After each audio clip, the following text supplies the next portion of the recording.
എന്നിട്ടോ ഈ പറയുന്ന രണ്ട് സിസ്റ്റർമാരോടും വളരെ മോശമായ രീതിയിൽ അസഭ്യവർഷം ഉന്നയിച്ചുകൊണ്ട് നിങ്ങൾ മനുഷ്യക്കടത്ത് നടത്തുകയാണ്, ഇത് ഞങ്ങൾ അനുവദിക്കുകയില്ല എന്ന് പറഞ്ഞുകൊണ്ട് ആക്രോശിച്ചുകൊണ്ട് അവരെ ആക്രമിക്കുവാനും അവരുടെ പ്രവർത്തനങ്ങളെ തടസ്സപ്പെടുത്തുവാനും അവരെ കയ്യേറ്റം ചെയ്യുവാനുമുള്ള ശ്രമങ്ങൾ നടത്തി.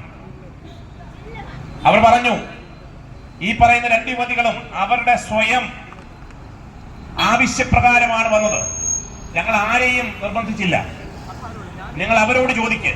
അവരോട് ചോദിച്ചപ്പോൾ അവർ പറഞ്ഞു, ഞങ്ങൾ സ്വന്തമായിട്ടാണ് തീരുമാനിച്ചാണ് വന്നത്.